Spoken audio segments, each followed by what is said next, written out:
this was a time in my life where I was really starting to question things that I had assumed about the world and politics and religion and relationships up until that point in my life. And I'm still on that journey, still on a path of deconstructing some of the preconceived notions that I had, building new ones, finding new people with new ideas, and forming my own opinions about the world.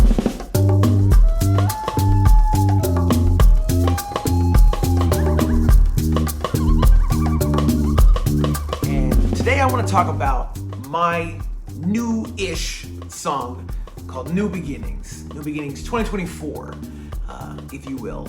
This is a song that I wrote a long time ago and is part of my revisiting of my old music and re-releasing it. Really, really proud of the record. If you haven't heard it yet, you can definitely go check it out. It's streaming on all platforms, Spotify, Apple Music. There's a video for it here on YouTube.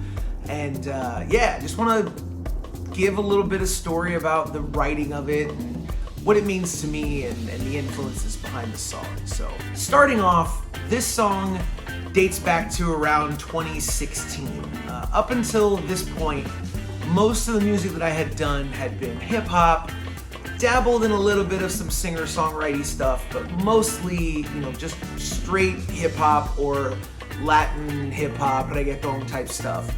But I've always really had a love and passion for reggae, for Caribbean roots-inspired type music. And so I really wanted to kind of stretch my songwriting abilities a little bit, and this is the song that came from that. It started off with some drum patterns and a simple, chord progression on the guitar to kind of like fill it out a bit, but I really wanted it to be more rhythmic than chord driven. So in all honesty, I mean, if you're interested in the song structure and like music theory of it, the song is basically written with an open D tuning on the guitar, and I'm just fretting up and down the neck. There's no real big chord shapes and changes. It was really a stripped down basic way of writing a song, and I love it for that. I think it feels really raw, really unpolished, and I like that about this record.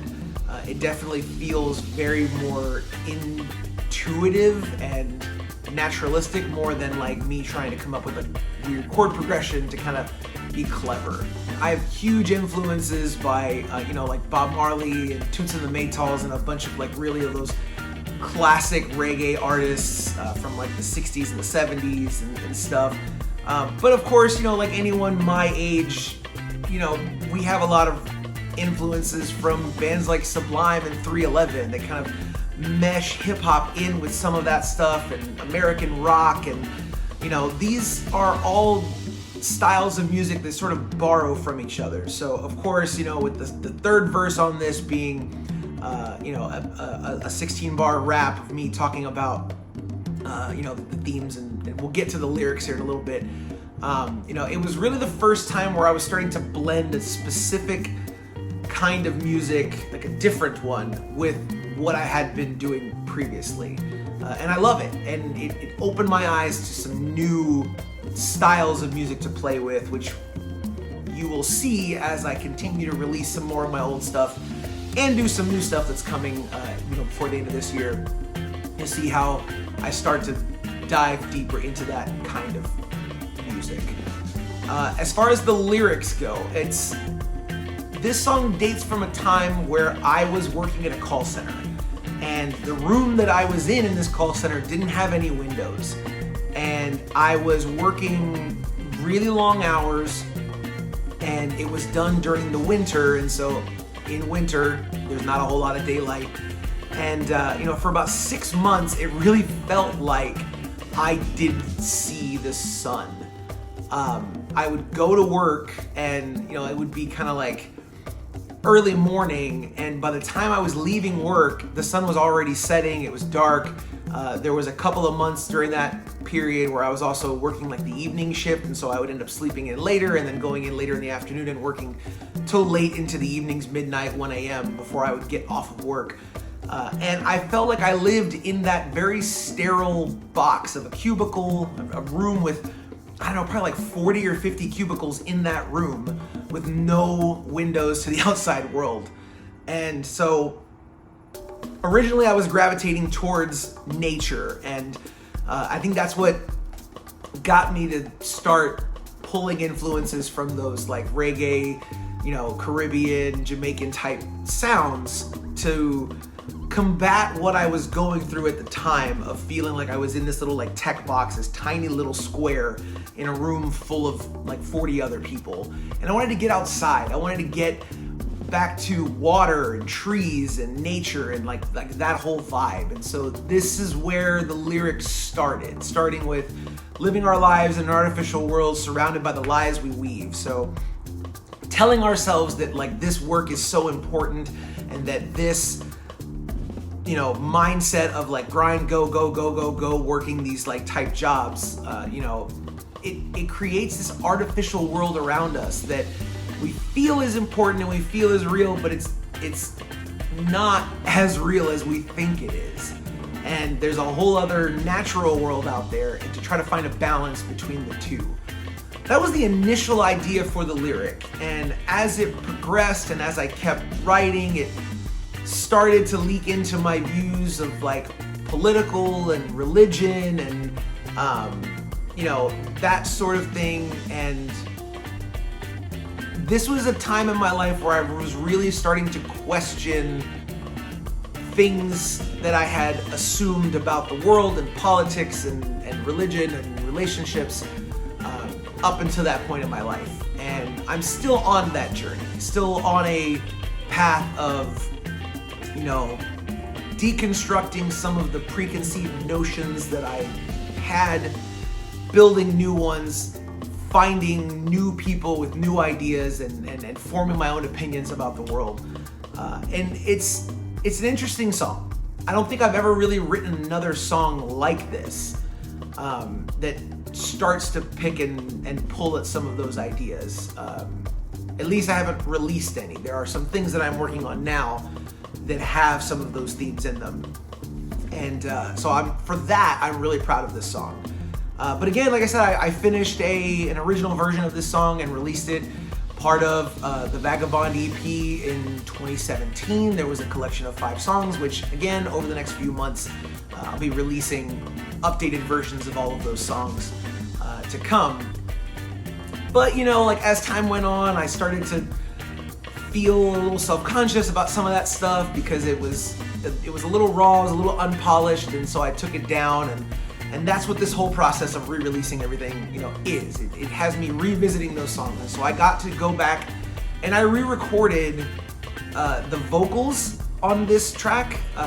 All the vocals are redone. A couple of the lyrics changed as well. I think I changed 1 or 2 lines in the 3rd verse to better reflect, I think, what my original intent was with these lyrics, and to reflect some new things as well that I want included in this song. So yeah, there's a couple of lyrics that are a little different. And if you want to know what those are, I can go into detail. I can let me know in the comments. I'll tell you which ones are different and what the original ones were, but I won't get into the specifics on that. And I re-released it last week, and it's been really, really great. I'm super proud of the way it's turned out, and I'm looking forward to getting to play this song hopefully soon with either some live streams or some gigs around town. I've been practicing and working on some kind of a set to keep new life into these songs that I'm re-releasing. So that'll be coming up here soon. But that is the story behind New Beginnings. I hope you listen to the song. If you have, let me know what you guys think. I'm really, really proud of it. And I'm gonna probably be doing more songs like this moving forward. This is probably the song that sounds the most like what I'm hoping my music for the rest of this year sounds like. I mean, I'm working on some rock stuff and some R&B stuff with a couple of guys, you know, that are back east, and some out in California that are a little bit different, but I'm not limiting myself to any specific genre, but things that I'm writing on my own seem to sound more like this record than any of the other records that I've been doing or releasing lately. So if you like this kind of stuff, make sure you follow along. I really do appreciate any attention, any time that folks would spend, you know, engaging with my art. I really do appreciate it, and hope you guys dig it. If you'd like to see more, again, you can subscribe and follow along here. You can also support on Patreon. Patreon is the spot where if you want to know everything that I'm going up to, you can check it out there. Everything's going to get posted for early access on Patreon. So if you follow on Patreon, you can support for as little as $1 a month, and you'll get early access to all the stuff that I'm doing, as well as downloads included in there.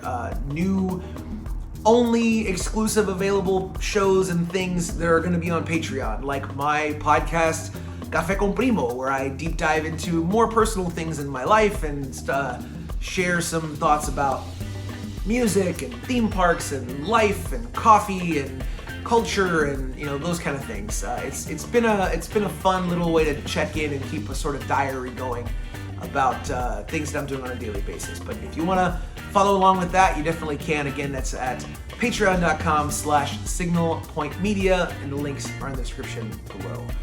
But that's going to do it. Thank y'all so much. Go stream the music. Go check it out. New Beginnings. It's out now. And in a couple of days, if you're watching this in the first few days that it's live, there will be a performance video coming by the end of this week.